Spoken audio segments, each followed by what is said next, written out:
Hello and welcome to today's problem, search a 2D matrix. So, you're given an n times n integer matrix with the following two properties. Each row is sorted in non-decreasing order, and the first integer of each row is greater than the last integer of the previous one. Given a target integer, return true if the target is in the matrix or false otherwise, and you have to write the solution in O of log m times n time complexity. Okay, let's break down this problem and first see what kind of pattern that we're looking for. If we take a look and see that the row is sorted in non-decreasing order and that the solution has to be in O of log m times n time complexity, we know that we're going to have to look for something to do with a binary search because that's what the time complexity of binary search is. It has each time, and the clue that we're given in the problem is that it's sorted in non-decreasing order, which is a requirement for binary search in order to work. So for these two examples, we're given a matrix, like non-decreasing order, like it says, 1, 3, 5, 7, etc., and the target is 3, and we want to eventually return true because it is in the matrix. And then for this one, target is 13, we want to not return true, we want to return false if it's not because it's not within the matrix over here. Okay, let's take a look at the constraints. Okay, that makes sense. Okay, so we'll go ahead and think a little bit more about this. So the first integer of each row is greater than the last integer of the previous row. So that means, let's say like we have 10 over here, 10 has to be greater than the last integer of the previous. So let's think of about what we can do if we do a binary search on, let's say, like the different rows that are possible, right? Okay, let's say our target is 3, and what we could do is we could do a binary search on the rows, checking to see whether or not it's greater than, let's say, like the last elements in a given row, and less than the first elements in a row. So, and we'll choose which row to put to do these checks on by basically taking in like the middle of like how many rows there are. So let's say if there's 3 rows, we want to check the second row and then compare like to see what which basically check to see like for the second row what's if it's less than the first elements and if it's greater than the last elements.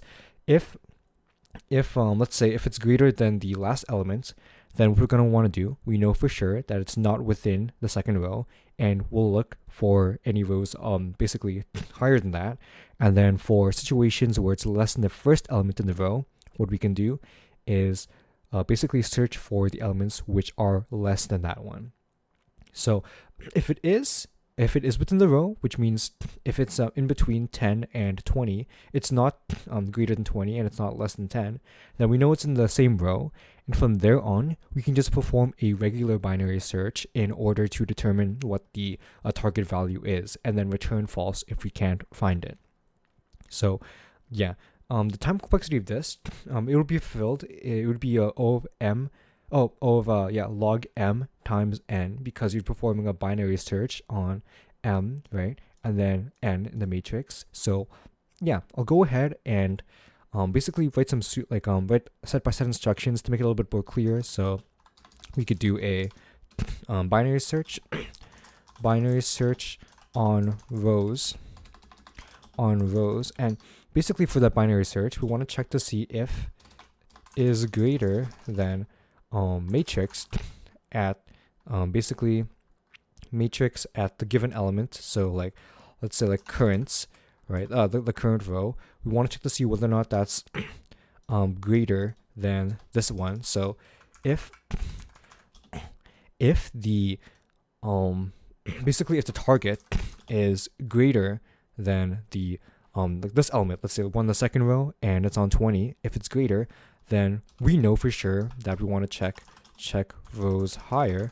Otherwise, if target is less than matrix at the current one for the very first one, then what we're going to want to do is we're going to want to check rows less. Otherwise, basically we're going to want to check current row, perform binary search on basically like the current row. And then yeah, for the second step, we actually basically if this doesn't work at all, right? If we never end up finding a row, and if basically like we do perform the binary search up and up and up until we can't find anything, then we want to return false. So we got to keep that in mind. And then yeah, just second step, binary search search on calls. Okay, so I'll go ahead and begin coding this up now. To make this a little bit easier, let's have some variables for rows and columns. So we'll have let me end this comment over here actually. We'll have rows equal rows and calls. We'll have rows. Basically, how many rows are there are?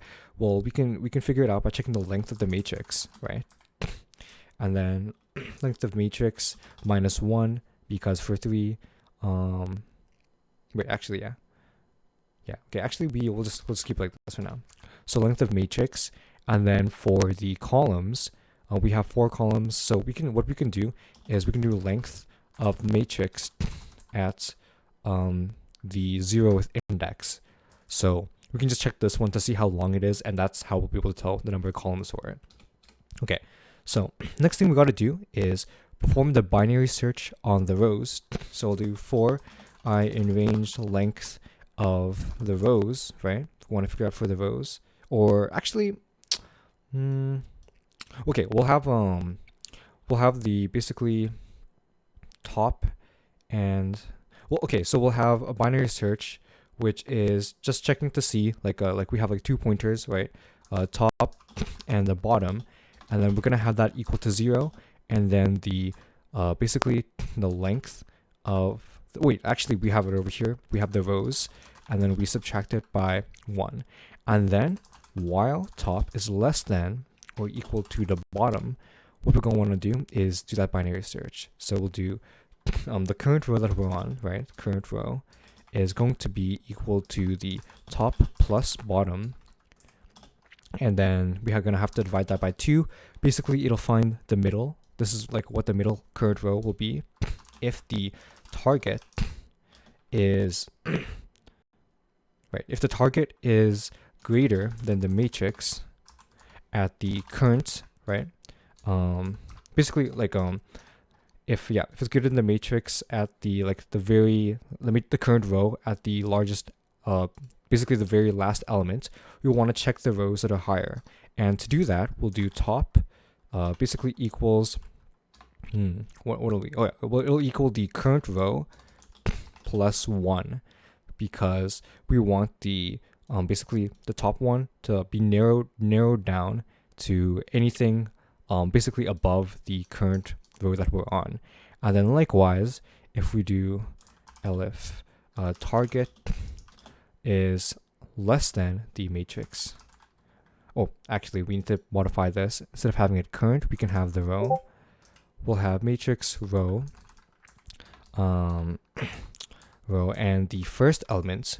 Then we're going to want to set, what do we need? We need to set the bottom to equal the row minus 1. So in this scenario, so like let's say the current, basically we grab like while top is less than or equal to the bottom, we check to see what the current row is. For this example, it'll end up having the middle. If the target is greater than the one at the very end, then we'll move the top. Basically the top variable over here will be like it'll be set to the current row plus 1, so it'll negate these 2 first rows and search for only the bottom one. And likewise, the bottom one will it'll be equal to the row minus 1, so it'll only be searching that very top row over here. Okay, so anyways, at the very end, if we reach this else statement over here, then we're gonna want to break here and then perform that binary search on basically on the row that we know for sure it's on. Now, one thing we actually have to look for, basically if the top is not equal, less than or equal to the bottom, then we know that we haven't actually found a target over here, right? So we're gonna have to do a check for that. If not top less than or equal to the bottom, right? If one of them is, basically if top is greater than the bottom, that means we actually haven't found anything. So at this point, we're going to want to return false. And then once we basically do this, we know for sure that the element is within the current row that we're on. So now we'll perform the same thing. We'll go top and bottom, and we'll have that equal to 0, and then calls -1. And then from here, while top is less than or equal to the bottom, over here, or yeah, actually, you know, to make this less confusing, what we can do instead is we can have these variables be L and then R, and then we'll do while left is less than or equal to the right. What we can do here is go ahead and do the check again. So medium is equal to the left plus the right divided by 2. And this basically, this operation in Python just rounds down. Next thing we're going to want to do is check to see if target is greater than the, basically effectively the same thing. To prevent copying, well, to prevent unnecessary code writing, we can just copy this and modify this to be the the current row -1, and this time we want the left to equal the medium +1 and the right to equal the medium -1. And then what we also want to do is, instead of this being -1, this one being 0, we just want this to be the current medium. And yeah, we'll go ahead and change that over there. And another thing we also want to do, instead of breaking, we want to return true. And if we can't find anything, we want to return false at the very end. And then from there, what we can do is, one more thing. We also have to take a look and make sure that we set the row to equal the top and the bottom divided by 2, pretty much. So do one more split to make sure. We'll do row equals top plus bot divided by 2. We'll go ahead and do a run to verify that it works. Line 19. Oh, okay, I see where the problem is. Gonna want to do a quick check over here. And then run this again. Okay, there we go. Thanks for watching.